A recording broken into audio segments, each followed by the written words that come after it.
All right. I've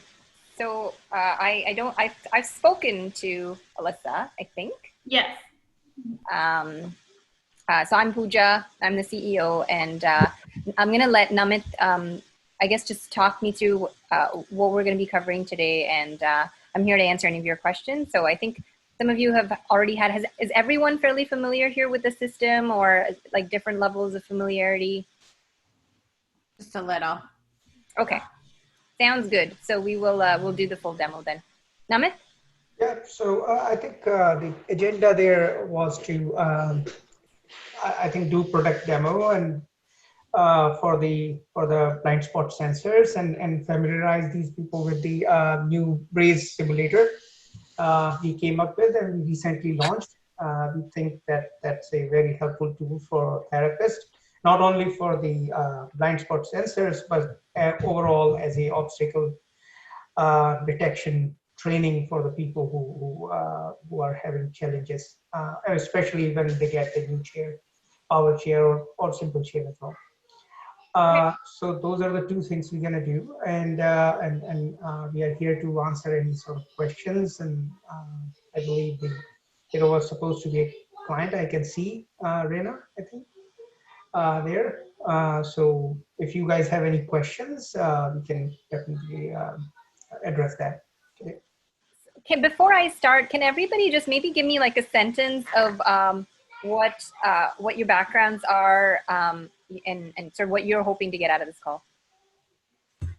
Well, I'm Alyssa. I'm an occupational therapist, and I really, me and Sue, Rena's mom, have talked about a sensor, and so when I saw it, it's just really seeing if it would be appropriate for her. So that's the main thing that I want to get out of this.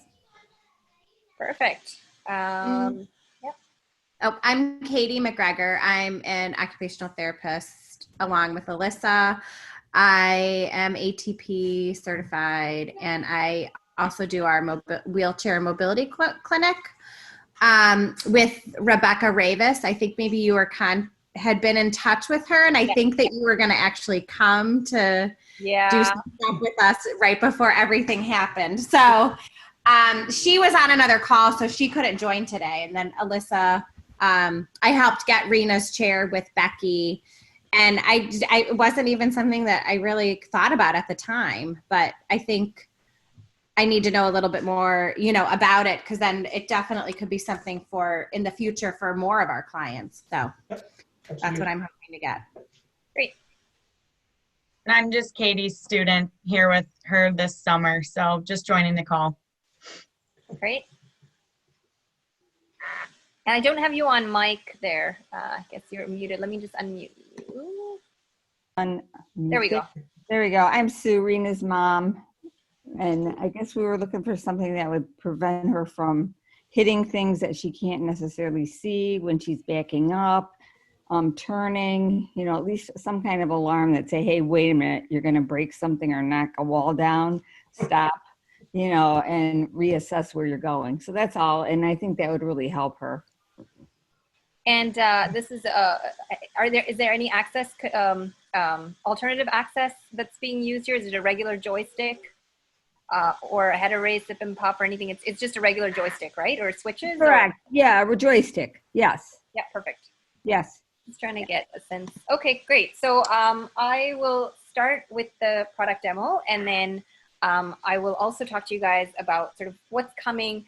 I was very excited to come down there because we actually had a whole workshop planned around this, and like getting all of the pediatric clients there trying out different types of technology. So fingers crossed it will still happen.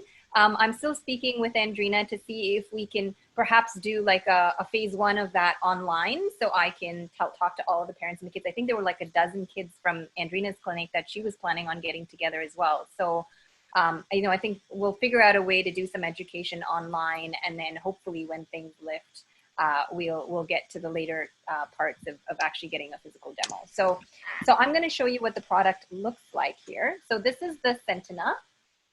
Let's turn it all up so I can show you what's going on first.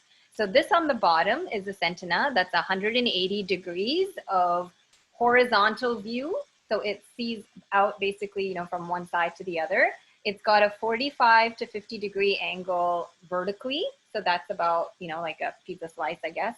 And that's this unit. So this unit can either go on the rear, which is where it goes most of the time, but it can also at times be placed in the front as well, depending on whether the client needs more central vision as well. So if the client's only got peripheral vision issues, then we don't necessarily need a full 180.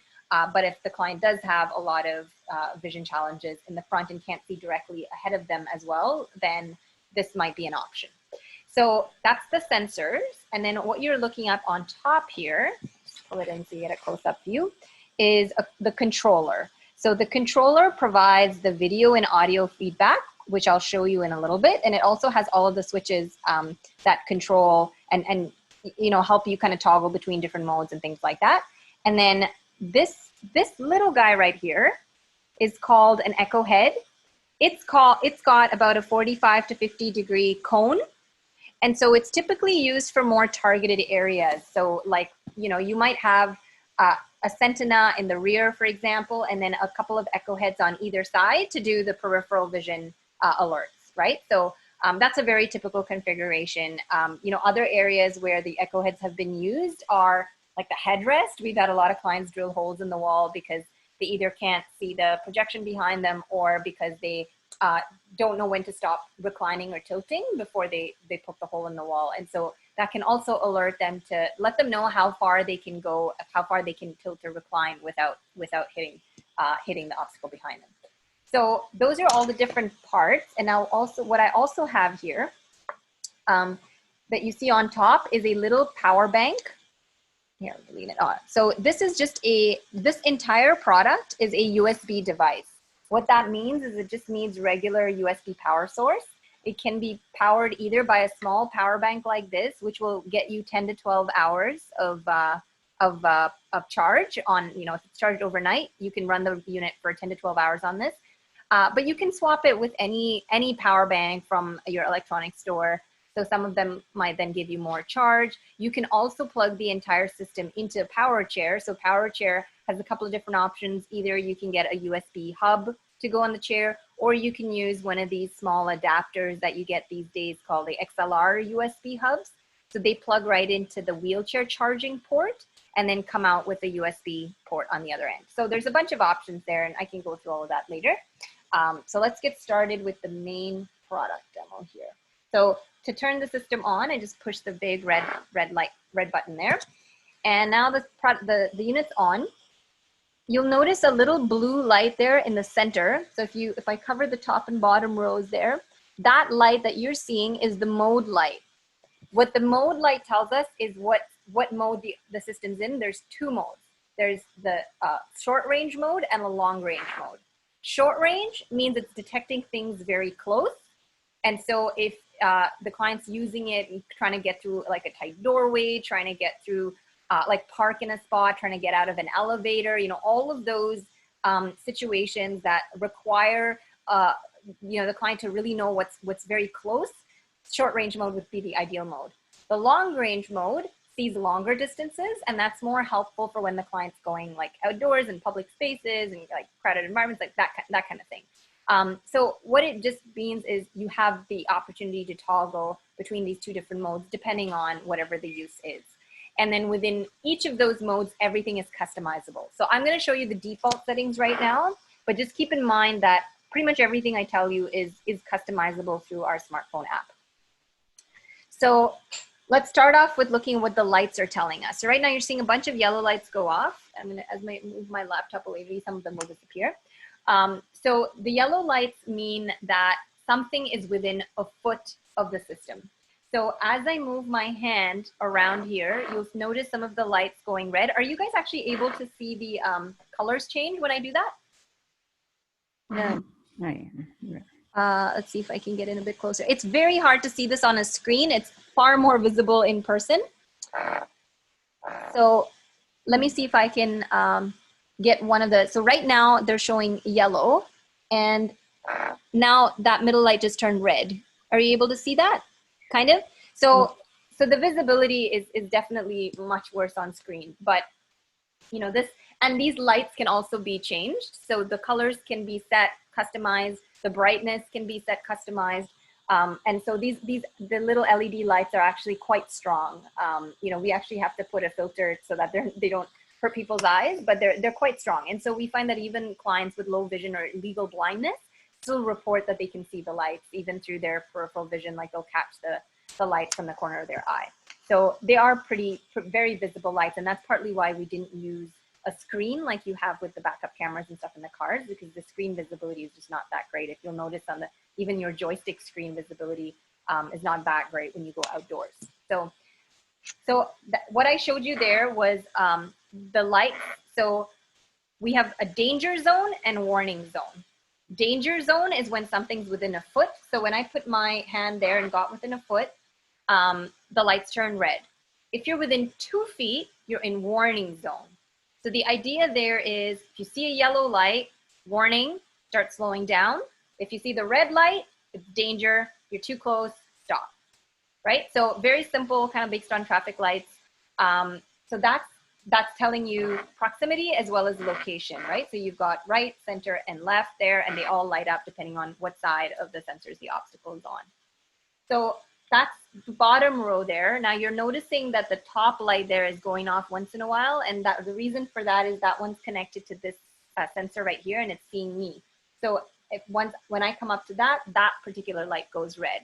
And the reason for that is the way that this is set up typically is you'll have the Sentinel in the rear, and you'll have 2 of these guys, maybe more in the front.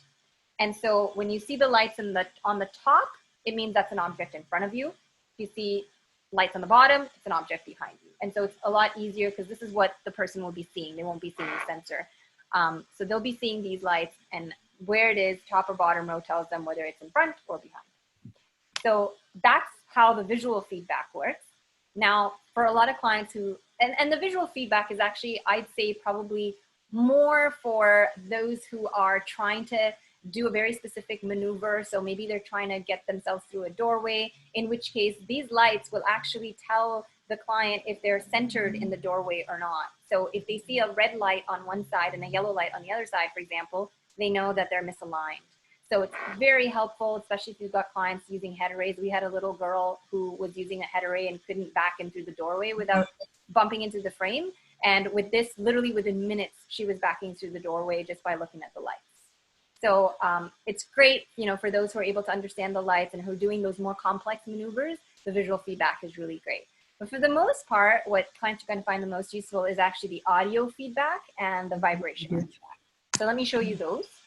So right here, there's a button on top of this controller that I'm going to push down on, and that will activate the audio. And so now you're going to hear a beep. As I get within danger zone, you're going to hear it beeping, and that beep only comes on in the danger zone. So it's only if the person gets too close. If they're in warning zone, it's not going to beep because that would just drive everybody crazy. So, so the audio can be turned on and off using that switch. And this particular type of feedback, I do want to mention, is not, what we've heard is that it's not just useful for the client alone. It's also useful for others in the vicinity. So especially in schools where kids might not be as aware of someone backing up and that they need to get out and give that person their personal space so they can maneuver, it also acts as a great warning for people around. So we've heard clients report to us that just even things like getting in and out of elevators or getting through, you know, going through hallways where there's usually a lot of people, that audio is what kind of allows people, like often will have people creating a space for them because they hear an audio and they don't know what it is and they kind of back off, and that gives the person in the chair a little bit more space to maneuver. So that's sort of what we've heard about audio, is that a lot of clients will actually activate that specifically when they're going out and they know they're going to be around a lot of other people and they want to make sure that they're getting that space to move around. So that's the audio. And then the last one that I want to talk about is the vibration. So this is a vibration module that can be placed in really anywhere in the chair. Usually we see it placed in backrests, armrests, seat cushions. You can have up to 3 of these, one on the left, one in the center, one on the right, or you can just have one as just like a general alert. But if you do want specific location information, you can have up to 3 of them. And what that means is then when you see something on the left, it will vibrate on the left. If there's an obstacle on the right side of the chair will vibrate. And if there's something straight behind, like the backrest, for example, will vibrate. And so that's also a neat way, again, to create a cause and effect. So we noticed that, a lot of children, for example, as long as they don't have a negative reaction to the vibration, it does cause a little bit of an alert and a startle, which is, sometimes enough to get them to just take their hand off the joystick and potentially save a collision. So those are the 3 different types of feedback. And what I talked to you about right now was the first mode. So we were in that 1 blue light, and that's where the 1 foot and the 2 feet distances come in. If I push that button again, that was the on-off button, it will go into long range mode. And so now we have 2 blue lights here. And what that means is now everything is detecting double the distances. So now instead of 1 and 2 feet, it's detecting 2 feet and 4 feet. But all of this stuff can be customized. So those are just the standard distances that we start off with, and that works for, I'd say, maybe 80% of our clients. And then every once in a while, we'll run into a case where maybe somebody wants to have a longer distance because they have a delayed reaction time and they just need a little more time to respond. And so all of that can be done through a pretty simple smartphone app. And that can be either the therapist or the client or the caregiver or whoever. We have some clients that just do it themselves as well. So that's pretty much how the system works.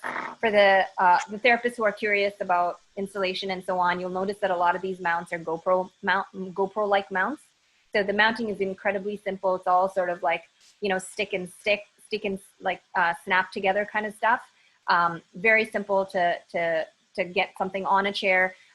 We can show you how to do quick installs and stuff so that if you do have a lot of clients you want to trial with, then we have these sort of demo kits that are quick install, so you can just very quickly try on different configurations and take them on and off within minutes so that you're not spending a whole lot of time doing the trial. So that is pretty much everything about this system. So I want to pause there because that was a lot. So I want to pause there for some questions, and then we can go into the next section.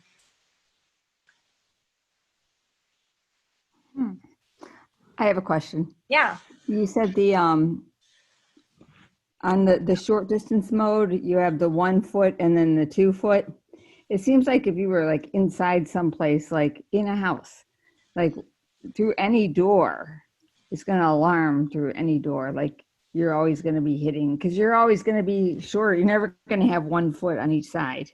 Yeah, so when I say 1 foot, it's the distance from the sensor. And you'll notice the sensor is quite small. And so by the time it mounts in the chair, it's 1 foot. So if you look at the sides, the sensor is in the middle of the chair. So it's almost a foot just to even get to the outside of the chair. Right. And then you've got a couple of inches. So it's actually been optimized to get through a non-accessible doorway, which is pretty much most doorways. Right. So we tested it with fairly inaccessible doorways, and that's what we optimized it for. So if you've got a bigger, more accessible doorway, great. She'll probably go through no problem. Right. It's the tight doors where, you need that feedback. Okay. But again, if things need to be tweaked a little bit, so if you're finding that maybe a doorway is even smaller, you can bring that right down to a couple of inches. So the range is pretty big. But you'll find that for the most part, you're not going to need to adjust to going through doorways, because that's actually been the optimized setup for this. And if you need a couple of inches here and there, we've got an app, and you can literally just drag a finger up and down to tweak it and push a button, and that's it. So it's very easy to use. Okay. And then you said that bigger sensor goes on the back, and then the little one, you could put 2 up in the front. Is that correct? Yes, that's if you've got just someone who just needs a little bit of peripheral vision assistance. Now, we do have some clients who also have the 180 in the front, and the way that they would mount that, so this is, legal blindness, central vision, more like central vision issues where they can't see even what's in front of them. And these are typically clients that are also using a white cane, for example, along with the sensors. And for those clients, we would mount that on like a midline joystick mount or like a pummel mount. There's a few options. So it would either be a mount that is just like a bar, the sensors sit on top, it either swings out to the side or it would swing down.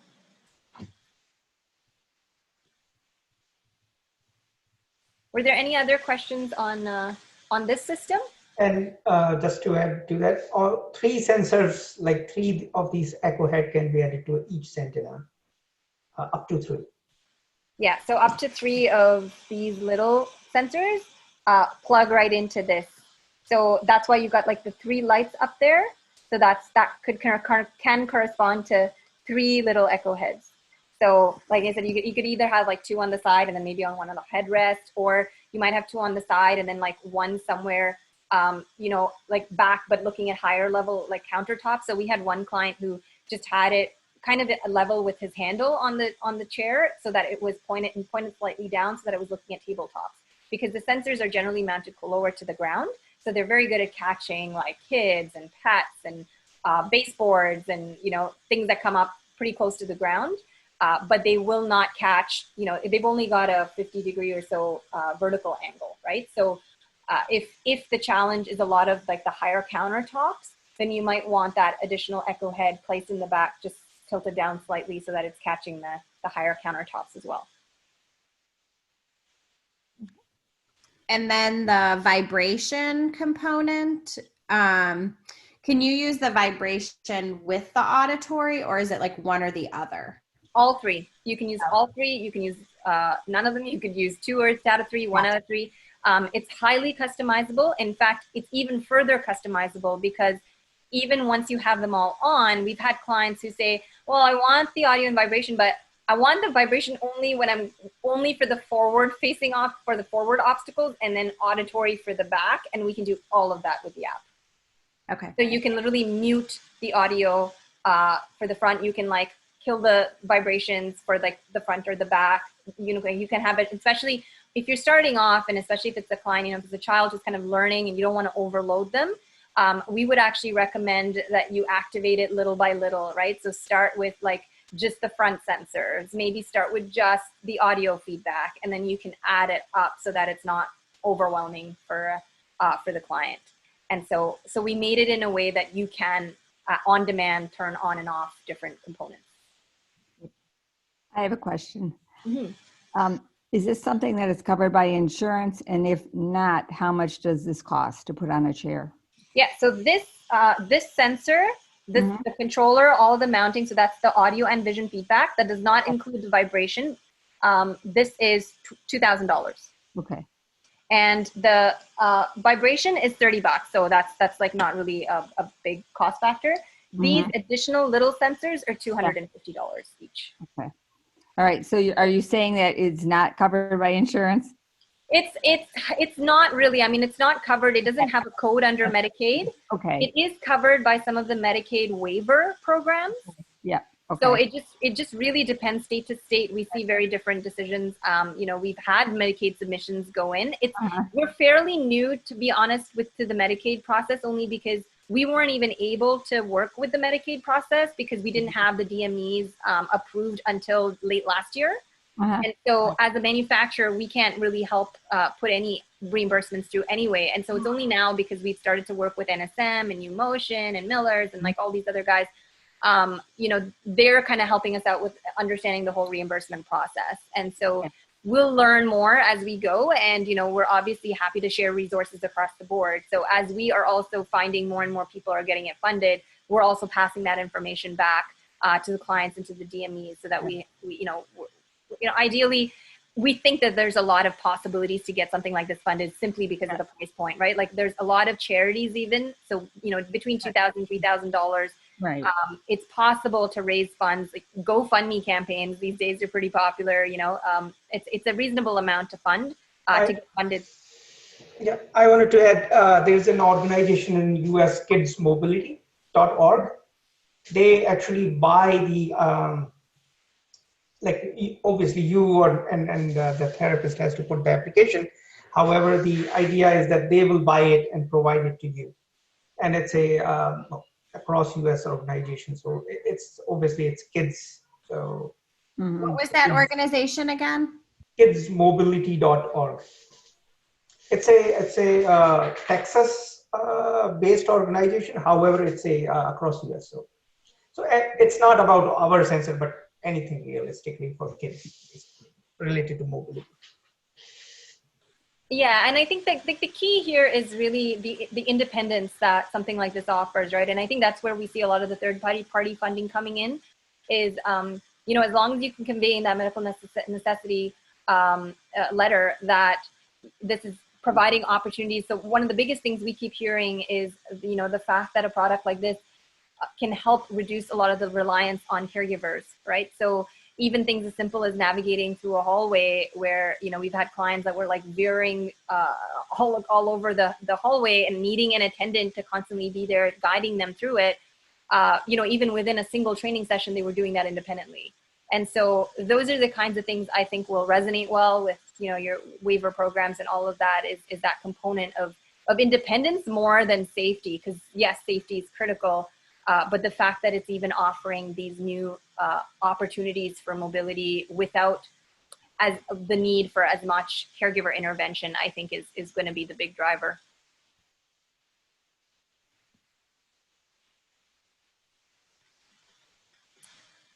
Okay, so I'm going to move on to a simulator now that a lot of you can actually try. Now, what kinds of phones do you guys have? Do you have iPhones? Mm-hmm. Android? Okay, so for those of you who have iPhone, if you can go to this App Store and look for, I'll tell you what to look for. Braze View. It's called Braze View. I'm just going to show you. Sorry. It looks like it's got our. It looks like It's got our Braze Mobility logo. Is Wait, there say it again. Brain what? Braze View. Braze View. Is there a Patricia who is gonna? She's a physical therapist. She's joining us. Perfect. Okay. Braze View, BRAZE View. I'm just going to check. It was actually on the Android store as well, but if not, there is, for those of you who have Androids, if you haven't already received the link, Namit will send you guys all the links. Namit, do you have everybody's contacts here? I do not. If you guys wouldn't mind, well, actually, you don't need to really give it to us. We're going to send you a link. So I'm just going to put the link right on here on the chat. Actually, if Namit, you can type that while I get the screen share set up. Yeah, please. The bit.ly access resources link. Yeah. If you can just fill out that form, tell us what kind of phone you have. You will get all of the instructions for Android as well. So we keep that updated. And so there is an APK that you can download on your phone, and we are still just waiting for approval on the Android store. So the app is available and you can download it as an APK. It's just that to download it on the store, I have to just check and make sure that they had a fix that they needed to do. So I just have to make sure they fix that. So I have posted it on the chat, and if you can just click that, and it will ask you a little bit questions, 2-3 questions, and then you will get access to this app for Android user. For iPhone user, it is available on App Store. So you can so for those of you on an iPhone, does everyone have the app right now? I'm working on it. Yeah. Okay. Sorry, I joined a little late. What was the app? Yeah, do you have an iPhone? Yes. Okay, so you're looking for, I just put it on the chat window. It's called Braze View. Perfect. Thank you. Yeah. And I'm just going to set up a screen share right now. So for those of you who don't have the app, you'll still be able to follow along with me.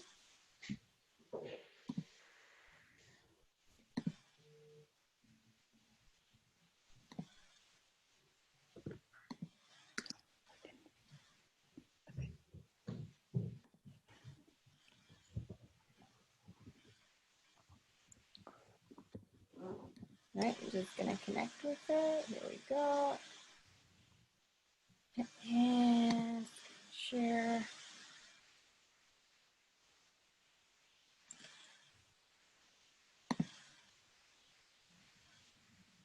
In the meantime, I just wanted to know from especially people from UCP, like our email keeps bouncing from, I think I tried to send it to Alicia a couple of times, but it did not pass through the I think your filters. Is there anything specific or we need to do, or?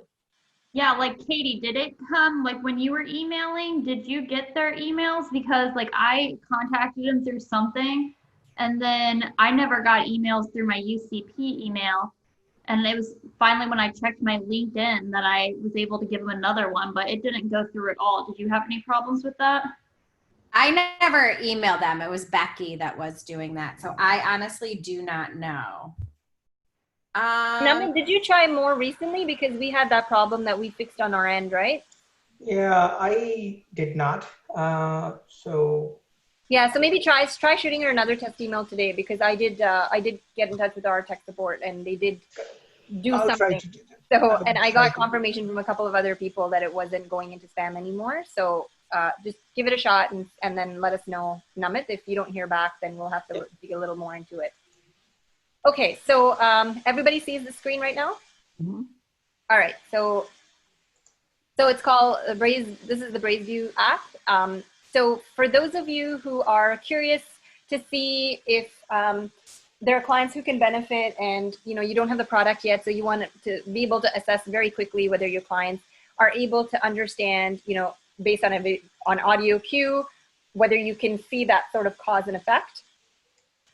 This could be a really good tool for that. It's one way to think of this is like a precursor to our Sentinel system, because this kind of trains the client on what the audio feedback means, what the visual feedback means, what the vibration feedback means, before they even have the product installed on their chair. So they can learn all of those things even before they get into the chair, and continue to learn at home. So it offers up a new opportunity for parents to get more involved in teaching some of those basic concepts around that cause and effect relationship of, when you hear the audio, you have to do something. So whether that's taking your hand off the joystick or whatever. So that's one way to think about it. The other way that I want at least the therapists to be considering this is, a lot of other therapists that we've spoken to have mentioned this is even just as a standalone assessment and training tool, because as you all know, there's kind of a limitation, or not really as many tools as you'd like available during the training and assessment process. And so typically you've got clients who are just learning to drive.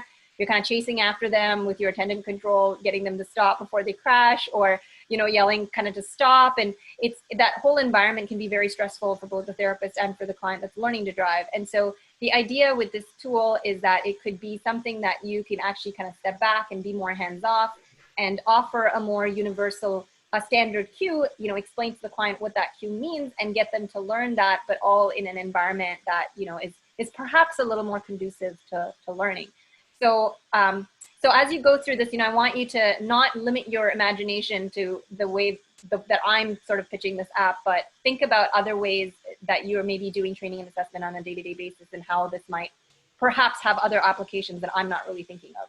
So I'll start off with the setup feature, and this is the most basic one. So if you go to the setup, sorry, for those of you who didn't know, there was the button on the bottom there. So if I go to setup, I'm going to start with the audio feedback, because I think that's kind of the simplest one to learn if the person can hear the audio cue. So if we go into audio feedback there, what this does is put in your hands a button that you can press that gives the same audio tone, almost exactly the same tone as our system provides. And so you can imagine this as the way that I would do this is get the client to maybe line up in front of a wall and start backing up to it slowly, right? And say, hey, I want you to back up slowly towards the wall. And when you hear this beep, and you can click that audio tone. So for those of you who can't hear it, and you can try it on your phones for those of you who have it, I want you to let go of the joystick, right? That could be a simple place to start. And so that's often where I start, and it's been a fairly effective training system. So they're backing up, you give them the audio cue. If they stop, you've got a pretty good confidence that this client is responsive to an audio cue, and that the audio cue will be probably a pretty effective one for them with our system. So this tool is really meant to not only give you as a therapist more confidence, but it also offers then more training opportunities for like a parent or caregiver at home. So if a client is not quite understanding what it is, in the first session, it gives you an opportunity to actually train them over time. So you can try different training strategies, try whatever works for your child. Put, maybe just even put a joystick in their hand and train them so that they're not even sitting in the chair. And then that way they're not processing all the million things that are happening. They're just focusing on this one task.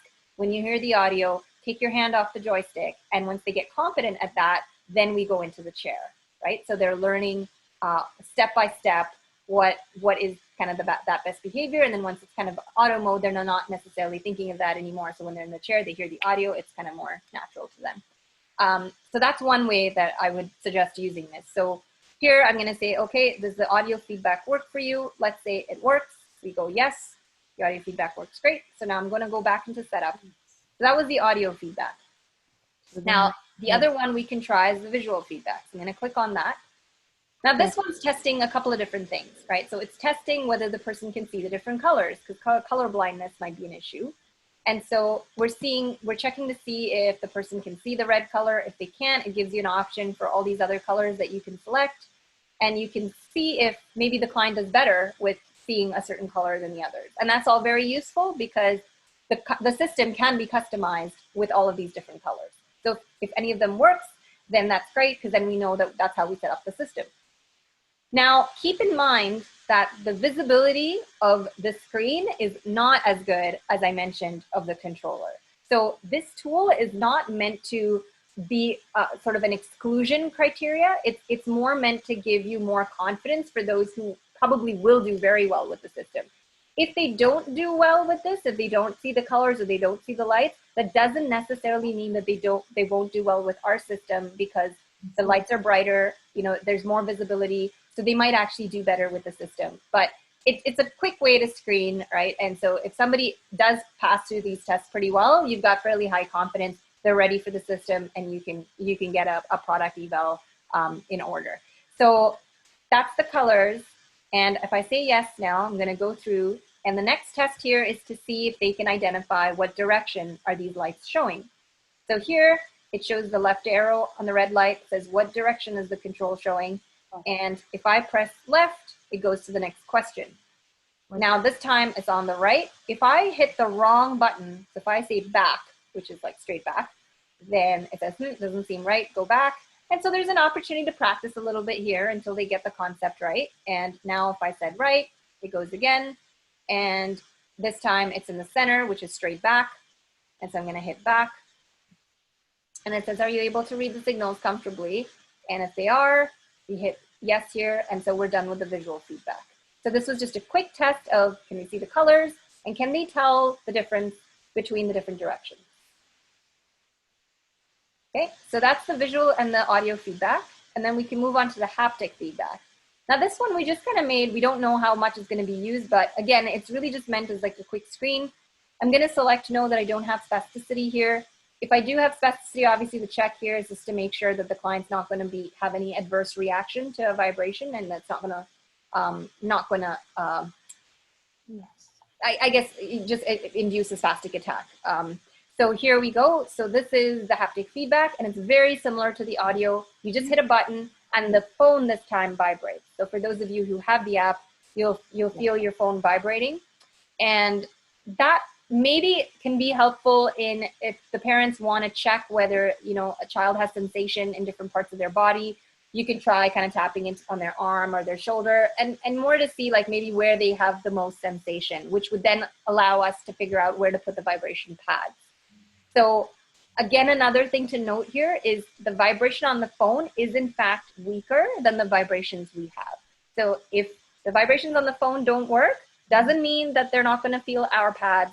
But if it does work, then you've got pretty good confidence that vibration feedback will work pretty well for them. And so it's a good kind of reason to move forward with the vibration feedback as well. So that is the vibration. And so we're done with that. So this is a very quick screen. There is another section of this app, which I will go on, which is now more related to training. So that is sort of like, let's say the person doesn't pass this quick screen, they've got issues. What's next, right? Do we say, okay, we give up? No, we say, okay, well, maybe we can offer some different learning strategies. And that's what we built into the Learn module. So before I go into that, again, I want to take a pause. Any questions so far on just the basic setup here? I'm just kind of working along with you. So for the hepatic, like my phone didn't vibrate. I don't know if anybody else tried it and felt Yeah, it. ours did. Yours did? Yep. Okay. So I just wasn't sure if maybe I was doing something wrong or, Do you maybe have your vibration on your phone turned off? oh, maybe. Okay.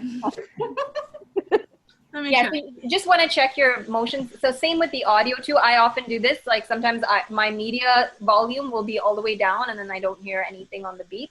And so just make sure your sound level for the audio is up and that your vibration settings are on and full Okay. strength. Okay, thank you. Any other questions?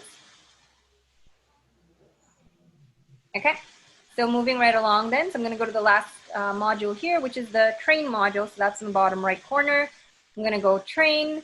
And now I'm going to show you guys, I'll start off with the visual feedback because I think that's, like I mentioned, the visual feedback I think is the most complex because it requires that understanding of like left and right and proximity. It's also incredibly useful for clients who learn how to do it. And they do usually, it takes anywhere from a single session to a month. And then there's suddenly this eureka and you know, they understand how it works. So, you know, there's no, it's not really set like we see a lot of differences in how people learn. But for those who are able to learn how to use the visual feedback, it's very, very useful because it's useful for a lot of real world applications. Getting in and off public transit, for example, getting in and out of doorways, getting in and out of elevators. So it's definitely one to really help help the client learn. So I'll go to the visual feedback here. So there's three modules within the learn module. And this is the case for all of them, for all of the different types of vibration and audio feedbacks. You'll see a similar layout. The three different types of strategies here is the first, which is just instruction, very simple instructions to try to explain what's going on. The second one is a knowledge test. This one is a bit more, can be more interactive, but it definitely involves really you as a therapist or a parent talking with the client or having some sort of communication with the client to understand and get them to demonstrate what they think is happening, right? Through whatever means they can. So that's the knowledge test. And then the last one is the simulator, which is really more set up like a game. It's something that the client can do on their own. And you can kind of assess then how well they're doing and how you know, how much they're grasping the concepts. So the first one I'm going to go through is the driver instruction.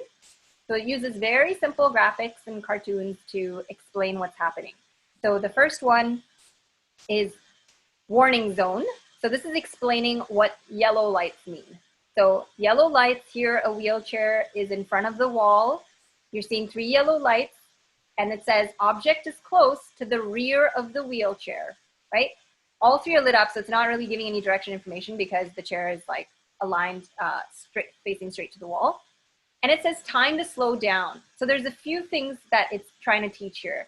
It's teaching, you know, how far away the chair is, what that means in terms of how the lights look, and what that means in terms of what is the suggested action to take, right? So slowing down is kind of what you're trying to get them to think when they look at yellow lights. The next one is danger zone. So now they're looking at red lights and it's saying, you see the wheelchair is much closer to the wall. It says the object is very close to the rear of the chair, time to stop. So red light, stop, right? And we see parents doing this in many different ways. The last time we had a client where it was a mother and sister training her, they kind of did this with the vibration and they found that the most effective strategy is different for every child. For her, it was when you feel the vibration, stop and think was the phrase that really clicked with her.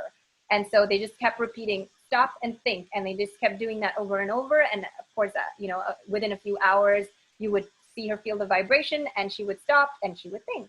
And so it was really neat seeing that. So this is going over what the colors mean in terms of how close the chair is. And now we're going to go into the direction instructions. So the next part is trying to create the correlation between what the different, you know, the arrows versus the center light means in terms of where the obstacle is. So now you've got a bird's eye view, the chair is facing forward, the obstacle is straight back, which is why you have a red light there. It says object is very close to the rear center of the chair. So it's really bringing this concept of like center versus left versus right. Time to stop. here you can see the object is moved to the left, and so the left light has lit up. And here the object is moved to the right, and you see the right light lit up. So this is trying to illustrate what the environment might look like that could that kind of like correlates with what they're seeing on the screen. So it's really just trying to build that mapping of what's happening around them when they see certain lights and things happen. All right, so that is the instruction. So I'm going to proceed to the knowledge test, and this time I'm going to want group interaction here. So here's a scenario. These are all scenario based, and the idea here is to kind of have a conversation about it. So you are trying to back up straight to the wall, and you see the following Braze signal. So here you're seeing a yellow light in the center and a red light in the right. And so you might want to start off by just saying, hey, what do you see? And, you know, and so you're trying to figure out what's going on here. And then it says, please describe how you think your wheelchair is oriented with respect to the wall. So I'm going to open it up to you guys now. How do you think the wheelchair is oriented with respect to the wall?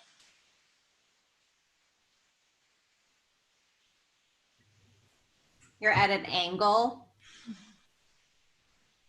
with your right, like angled kind of right. Or, yeah.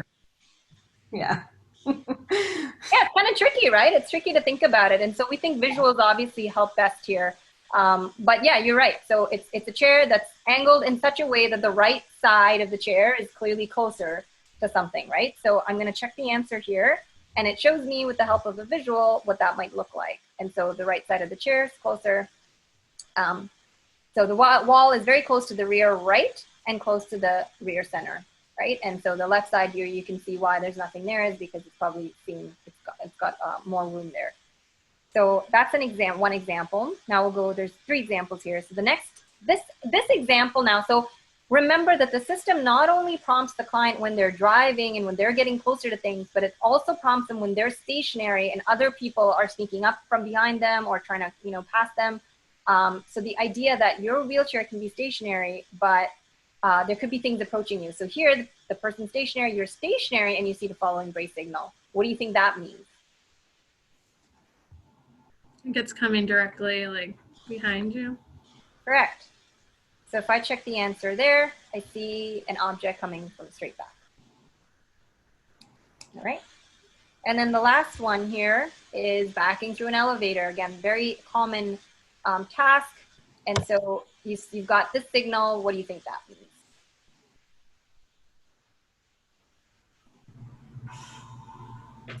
Yep. Oh, I thought I saw a hand up. Alyssa, you're muted. Thinking, like, I was trying to think, like, what in an elevator would have it. Is it just like a narrow space? So like you're really close to like the back wall, but the side wall's close to you too? Yeah, and the beauty of this is there's no right answer. There's actually many right answers. What you're trying to really understand for the client is, do they get the concept, right? Do they understand that something here is clearly closer, straight back?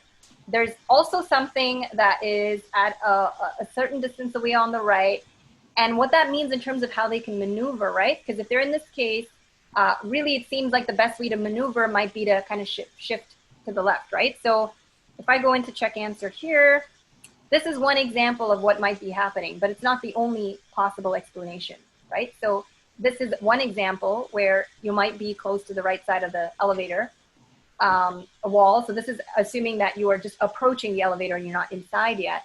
But, you know, there's a lot of things that could be happening here too. So another thing that we've actually seen for people who are backing out of an elevator. So imagine you're inside an elevator and the elevator is closed. So you've just gone front into the elevator. The elevator doors shut behind you. Some of the ways in which we've seen people use it is they see a red light right behind them, which is the shut elevator door.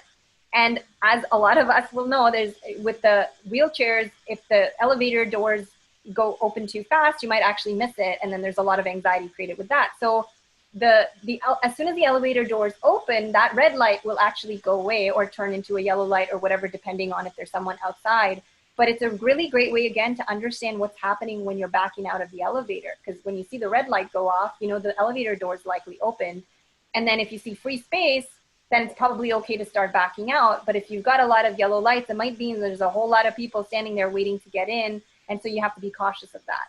And so, you know, it tells a lot about what's happening, but it really comes with, you know, the more you practice and the more you kind of get comfortable, skills levels we see, you know, improve over time, right? So the more confident they get with the system. We've had people who've never backed out of an elevator, who've been, you know, driving for 25 years, and this was the first time they backed out was with the system. So a lot of really good success stories there. All right, so I'm gonna return to the visual and go into the last type of training here, which is the obstacle simulation. So in this, we've got a wheelchair that's facing forwards, and we've got danger zone, and we've got warning zone. So the idea here is very simple. You've got a person looking at this light in the center. You'll notice the colors are already matched. So there's a red light here, and you've got the red zone there. And so you know it's gonna be in the red zone. And you've got it's in the center. And so where the obstacle likely is in that region right there. And so they just have to tap on that region on the phone, and it tells them whether they're right or wrong. So this is a really good one for just like practicing on their own, and, you know, just trying to learn, trial and error, you know, getting things right until you get to a level of proficiency where you kind of understand, yep, that red maps to red, and the center, you know, maps to the center there. So you have unlimited questions. They're all random, so you can do them as many times as you want. And so here, I just showed you one example. Can someone yell out where do I need to tap here? Lower right, yellow right. Yep, perfect. Yep, so that's pretty straightforward. So this one's gonna be there. So that one's easy. So now we go to the next level. So once the person achieved a certain proficiency here, we can go to the next level. And now you notice all the color indicators are gone. So now there's also the additional mapping of, okay, they have to really understand red means closer to the wheelchair and yellow means further from the wheelchair. So what does this light mean? Oh, upper right.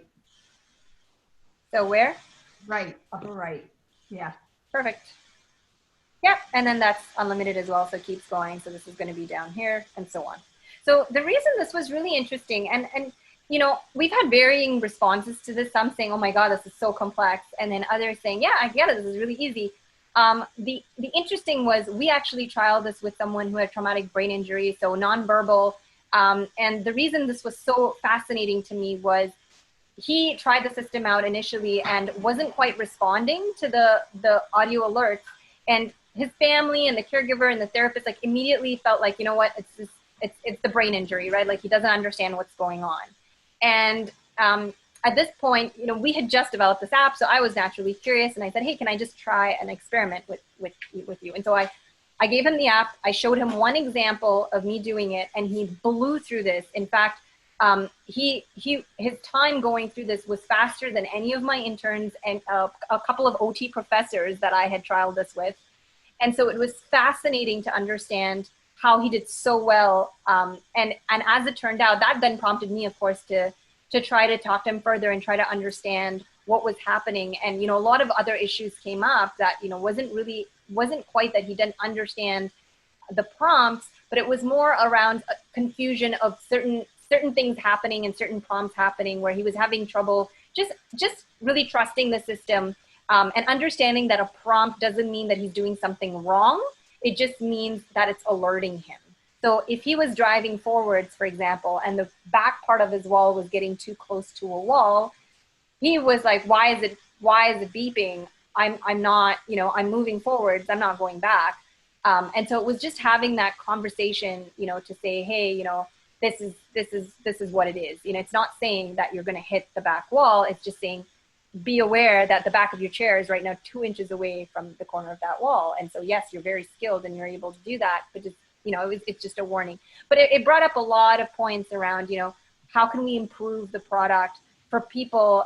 And we do have a custom module that can help with this, is for those who don't quite, and that's sort of where the other things that I mentioned, you know, like muting the back while going forwards, things like that could really help improve the general adherence and compliance with prompts and building more trust in the system. So that was a very interesting exercise for me. And that's why I thought, I'd share this. And we've been seeing a lot of support for this particular tool from therapists, because I think it takes one little baby step in trying to separate, all of these various cognitive processes that are happening when the person's driving the chair, and really try to understand what is the person really struggling with. Is it an understanding issue? Is it a translation to the motor behavior? Is it a motivation issue? Like maybe they know exactly what to do, they just don't want to do it because there's no positive reinforcement, which was also one thing we noticed with that client, is there was a lot of negative reinforcement for doing the wrong thing, but not a lot of positive reinforcement for doing the right thing. And so it really kind of, I think, acts as a tool that can be seen as a part of a bigger framework in training and assessment.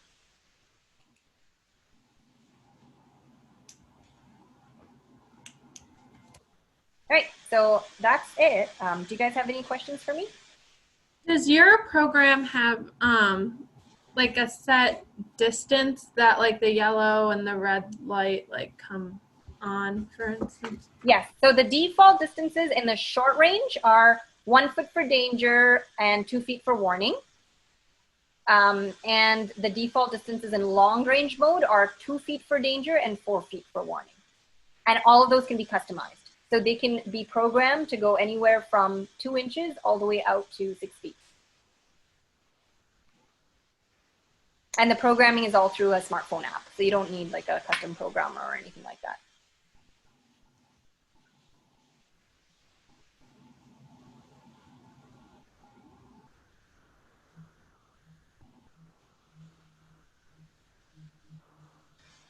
I have a question. Mm-hmm. If you wanted to trial this product, how would we do that? There's a couple of ways. So obviously the app, you can try it out yourself and see, you might want to see how she responds to it. Something as simple as an audio feedback. That's something you can just try on your own, even without having a product. For a product trial, we do have reps there.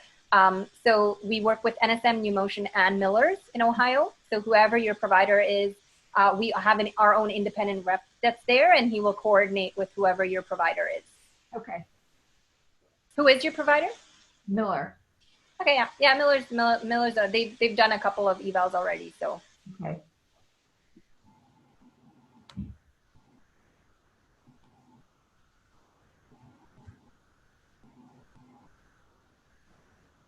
She has a question for me? No, not for you. For Katie and her dog. So.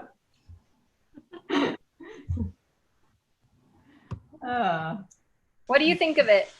Yeah, what do you think of it? You think it's cool? No. Yes and no, because Why? I thought it would scare me, but now I know it won't scare me. She was looking at the vibrating part where it says, "Do you have muscle spasticity?" And she's like, "Yes, yes, yes." But so Raina, does it bother you if you have a phone? If you have a smart phone in your pocket, does that bother you? No. My name's not Raina. Oh, sorry. Rena.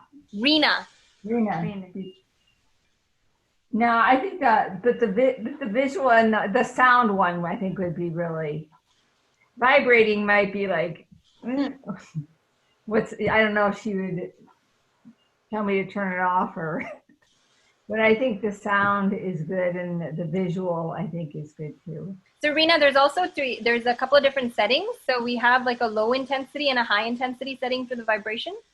And so it's also something where if you think that it's too strong, you can go into the lower intensity. And that way it's just a very light buzz. It's not like an electric shock or anything like that. It's a great idea. In fact, we've had people that really like it and sometimes just use it for like a massage. So just have it turned on and get a little nice massage in their back or their bums. It's quite interesting, actually. We used to have a cat, one of the clients' cats, that just used to sit on the chair because it for whatever reason, really liked the sensation of the vibration. And so it would sit there and get a cat massage, I guess. So can you do like a combination of the different like reinforce? Okay. So yeah, all three. You can have all three. You can have some or the other. You can have like I was mentioning earlier in the call, you could you can almost kind of mute and hide like different parts of the feedback too. So if you wanted to use a more incremental approach to introduce the different feedbacks, you can do all of that as well. The vibration is the only add-on. So it comes built in with the visual and audio that can be turned on and off. And then the vibration is an add-on. Each module is $30. So you can add on up to 3 per system. Okay.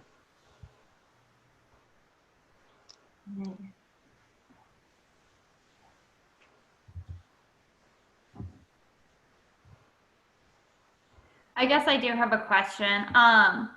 With Miller's, did you say that they're doing the trials now, like with the COVID going on, like, or do you know? Well, so I don't know how they did the first eval, to be honest, because I think that was pre like full strength COVID. Mm-hmm. And then the more recent one that we had with Michelle, we ended up doing it online. Although I think they did have plans to go and do a home eval. It's just that the schedules didn't work out. So I think they will be doing the home installation if the funding comes through. So my rep will, is open to doing home install. So it's really just up to the family and what your processes are. So if you as our therapists are doing like telehealth calls, like we can jump on those. We can have our independent rep that goes to the home and then have you come on Zoom on the call.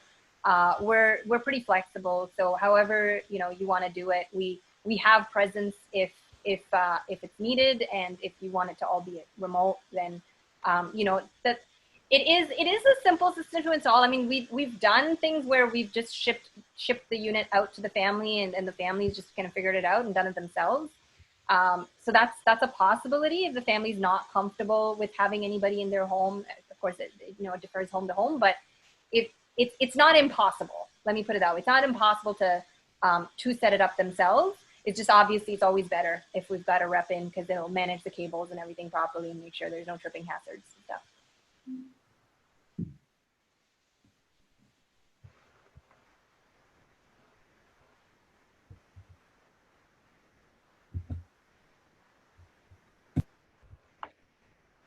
I'm curious, Rena, actually, where are you finding right now, what's the most challenging maneuver for you in a power chair? Probably elevators. Is that in backing out of the elevator? Is it going in and turning around? What part of it? Isn't backed out. You just went in and turned. Yeah. Trying to turn in the elevator. Huh? Right. Doorways. Yeah. Doorways. What else? That's it. Knee, hitting knee. No. Yeah, I think that, so this is like Rena's, I don't know if you kind of covered, but it's like her first power chair. So I think she's having like, and we've practiced a lot and she's gotten really good at it, but knowing that like how big the back end of her chair is just like a really different concept, I think, to kind of grasp, because she's always been in like a manual, like assist drive. So there wasn't anything that kind of hung off the back. Is this a mid-wheel drive? What did you say? No, it's a front wheel. Okay. Yeah, I mean, we generally find any chair with rear casters, it's always a complaint that we've heard, is that the rear casters never move the same way twice.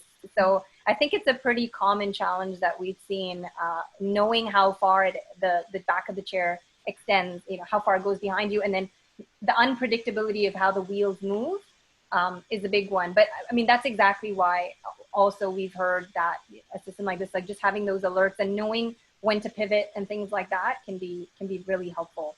And so, what I might do is even send, if you guys haven't had a chance to look at it already, I would recommend, especially Sue and Rena, there's the videos that we have of a client backing through a doorway in his kitchen, and you'll see he's got like maybe an inch on either side, and he talks about how like he's like ripped the handle on the fridge off and taken all the paint off, and he shows live like how he follows the feedback to get out using the lights and the vibration pads. And so you can take a look at that, take a look at some of the videos, people going on and off public transit, same thing, like getting on and off the ramps and things like that. you know, those might give you guys some feel for how it might help, but also just seeing others experiencing the same challenges and how it's helped them. Okay. I misspoke. It's a rear wheel. Hi, Yeti. Yeah, Rita's been dying to see my new puppy. Oh. Oh. Oh. So cute. Oh. Cute. I want him.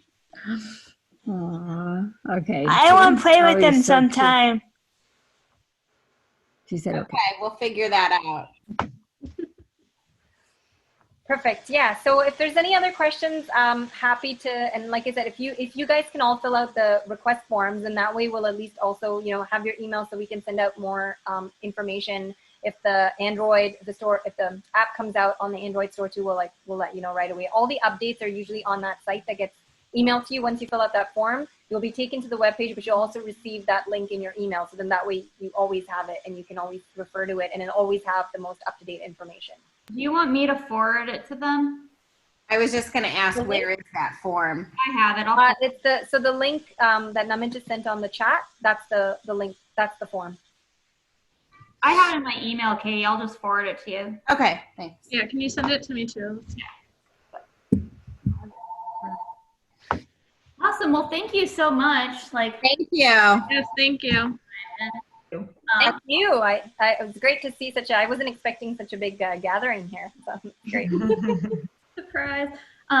Yeah, but we'll be in contact. Thank you. Thank you. All right. See you. Bye. Bye, everyone. Bye, everyone.